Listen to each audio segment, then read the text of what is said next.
Welcome in, guys. Let's go. To the Vitamin Energy Warchant energy. Live from Doak Campbell Stadium, where the Florida State Seminoles fall to North Carolina 35-11. That about sums it up. I mean, I really don't. This is a game that was.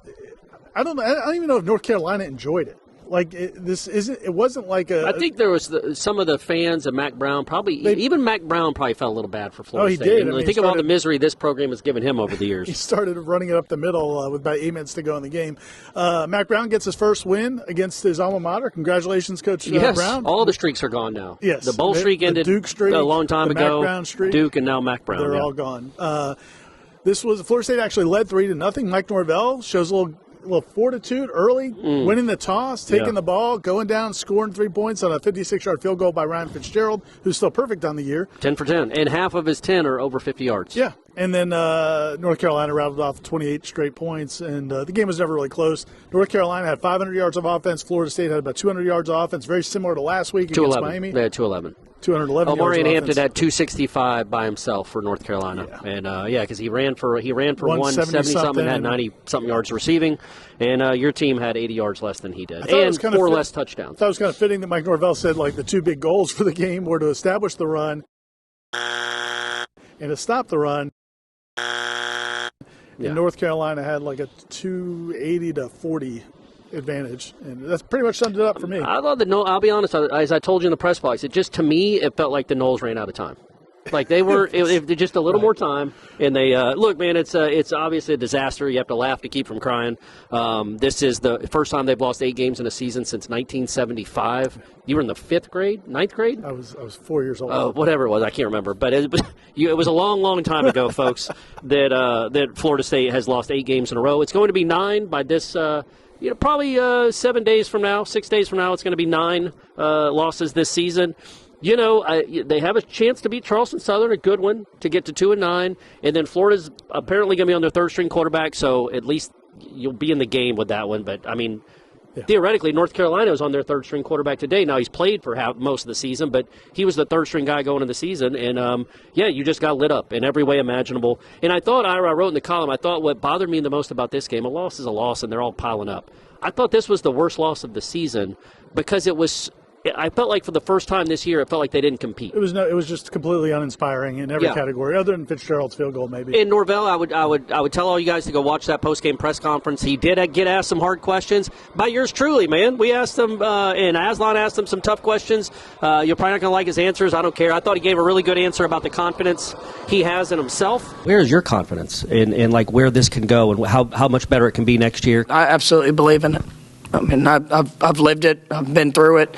I've seen the highs and lows, in a game of football and hell in a game of life. Just to be honest with you, all right. I know and believe in what can be done, how it can be done. There's not. I don't need a motivational speech or even an encouraging word. I don't care. It doesn't matter to me. I know how to rise up out of that. And I fully believe that we're going to, right? And I fully believe there's going to be a lot of guys in that locker room. They're going to be leading the charge when it comes to that.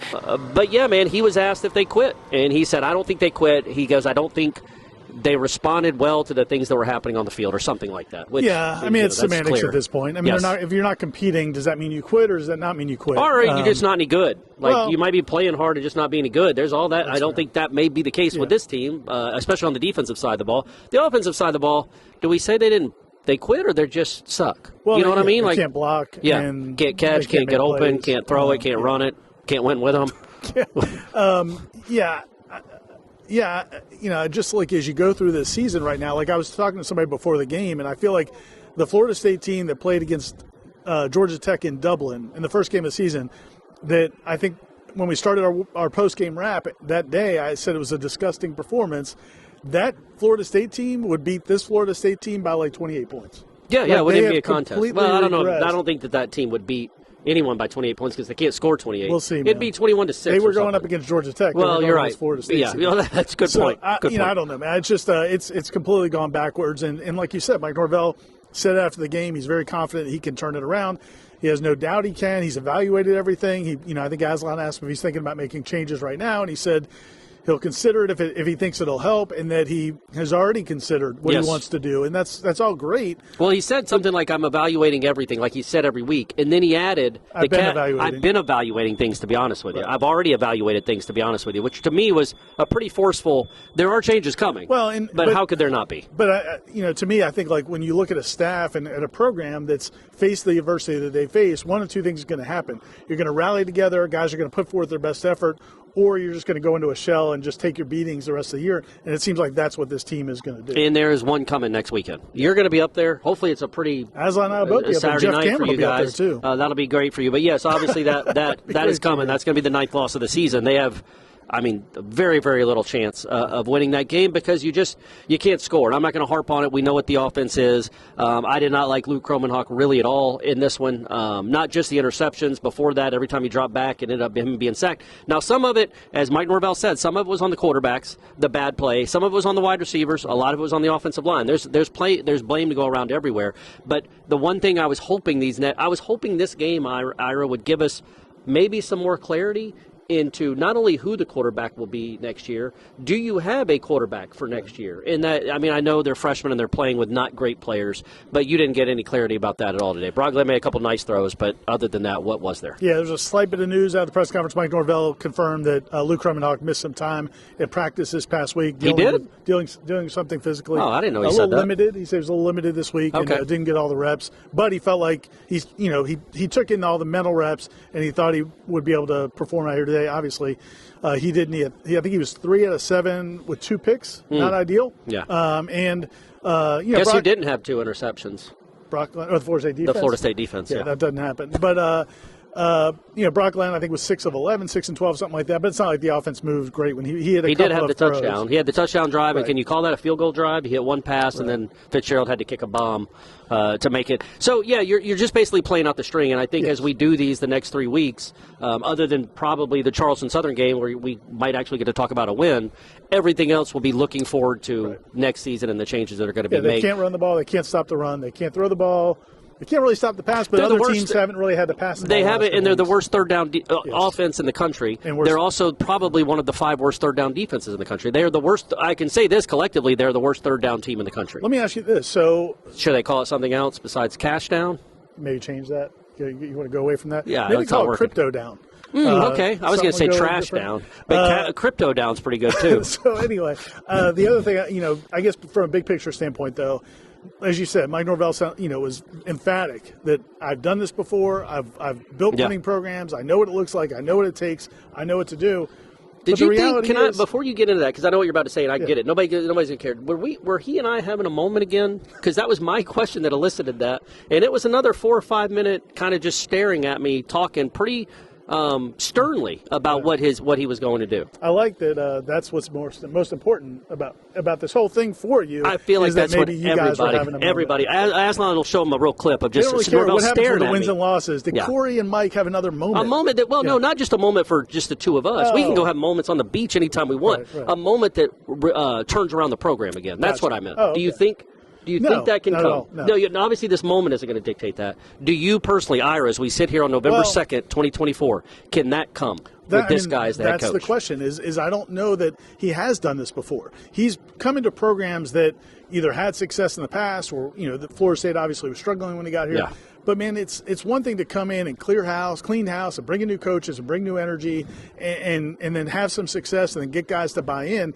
But when it's your team and your players and your coaches and you play this poorly for an entire season, I don't know that he knows. I don't know many coaches that are capable of turning this around. But as I think you wrote about in your column, there's still the matter of the buyout. There's still a matter of – it's not a small matter. Of the finances that might make them have to be committed to Mike Norvell. But, yeah, man, it's going to take more than big talk. He has got to – this is I don't know what the phrase is in house – flipping houses, from studs to whatever the phrasing is, because they're going to have to take the whole thing apart. There's no quick fixes with this. Right. This program right now is completely broken. It is. That's the very apt descriptor. It is broken. And he is. You can't. He's not going to leave. He can't leave. But I'm okay if he blows it all up and starts over. And that is the one The one avenue that he does have where you're like, okay, it can turn around quicker than normal is, yes, nobody – look, you say he's never done it before. Has anyone ever gone from 13 wins to 2? Because I can promise you, folks, the answer to that is no. Let's not count All that. Right, well, 13 to 1 or 2. That second win for a long time. I mean, they're a bad FCS team. I think you got a shot. But let's say they get to 2 wins. Okay. Nobody's ever done that before. This is unprecedented to go from 13 wins to 2 in a season. It's unbelievable. So nobody's been in this position before. But the good news is that there's good news. There is good news in the sense that you know he's bringing in coaches, and you know the people that have he has to succeed. You have to get this thing right. You can't afford to have another season like this, and you can't afford to make them go away. So you've got to throw some money at some good coaches. Who's going to hire those coaches? What decisions is he going to make? Well, that's an issue I can understand because he brought this staff together, and he put this roster together. But there will be some avenues and some resources for him to try to get this right. He is not hamstrung to this staff and this roster moving forward. This is bleak, though, guys. The stadium today, I don't know if you guys saw it early, probably early. Beginning of the game, it was probably, I'd say, 75% full, maybe 80-ish I'd percent say 80-ish, full. yeah. And this is right now it's only holding 50,000 people as it is, 50-plus thousand people. By halftime, it was completely thinned out. By the end of the students bounced. And what's with it gonna good look reason, like, man. What's it going to look like even for the Florida game at the end of the season? I think Florida, you'll be okay because if they're on their third-string quarterback, you got some hope. And then Charleston Southern, I think, is homecoming. So, man, I'll be honest with you, Ira, this place going to be rocking.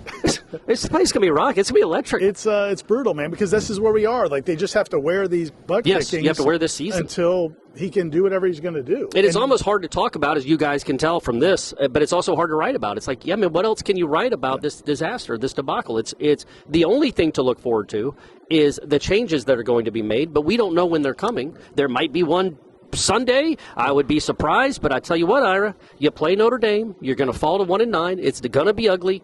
You got an off week, and you got Charleston Southern. If you do want to make some in-season changes and at least get the ball rolling on who's going to be your replacements starting December 1st, because it's all expedited, it's all sped up so quickly, the recruiting cycle, that would be a pretty good time, I think, Sunday after the Notre Dame game to maybe announce some changes if you're planning on doing it.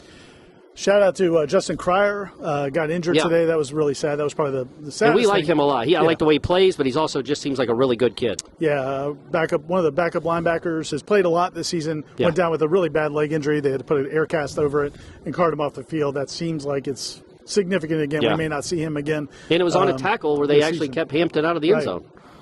Yeah, the guy that had 5 touchdowns. Yeah, that's more than Florida State had in all of October. Yeah, man, I think we're done here. We are. Aslan's not even watching. He's talking to Matt.